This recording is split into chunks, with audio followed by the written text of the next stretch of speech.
Mulhouse, Orléans et Rouen, ce sont les trois villes les plus attractives si on veut trouver un emploi et un logement à un prix raisonnable. C'est ce qui ressort du 5e baromètre Météo Job et Meilleur Taux. Quel est leur secret à ces trois villes ? On va faire un petit comparatif pour comprendre, c'est très simple, entre Mulhouse, donc la première, et Paris, la dernière du classement. Alors là, le salaire net médian à Mulhouse, il est de 2048 € par mois. À Paris, le salaire médian, il est plus élevé bien sûr, mais pas tant que ça.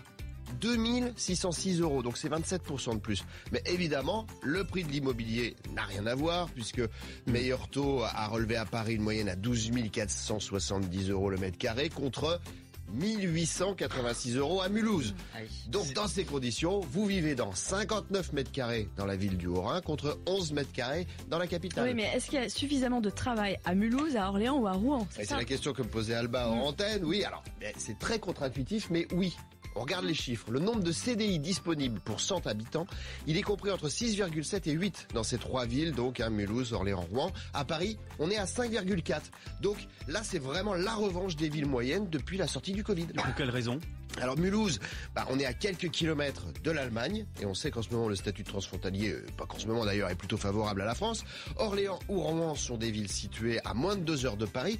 La capitale, ça reste le centre bien sûr des décisions, mais certains salariés peuvent télétravailler, on le sait maintenant depuis le Covid, et c'est beaucoup mieux accepté en entreprise. Est-ce que ça marche encore si le chômage remonte ?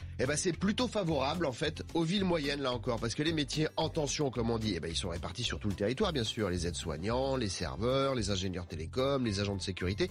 Donc il y a des postes à pourvoir si on accepte de changer de région. Ça veut dire que les salariés deviennent plus mobiles. Ça veut dire qu'il faut accepter de bouger encore plus et savoir qu'il y a des opportunités. C'est pas du tout dans le raisonnement des Français, c'est vrai. Alors ça commence à venir puisqu'on constate la dégringolade de toutes les grandes préfectures régionales dans ce classement. Marseille, Nice et Paris, ce sont les 3 dernières du classement. Mais Bordeaux et Rennes perdent 9 places, Lyon 8 et Nantes, Toulon et Lille rétrogradent de 6 places. Mais est-ce que les Français veulent bouger ? En fait, c'est ça la vraie réponse sur laquelle le gouvernement devrait travailler. La mobilité pour inciter les chômeurs à partir là où il y a du travail, et pour réussir ça, il faut que l'immobilier soit accessible. C'est aussi simple que ça, c'est la clé pour faire bouger les familles.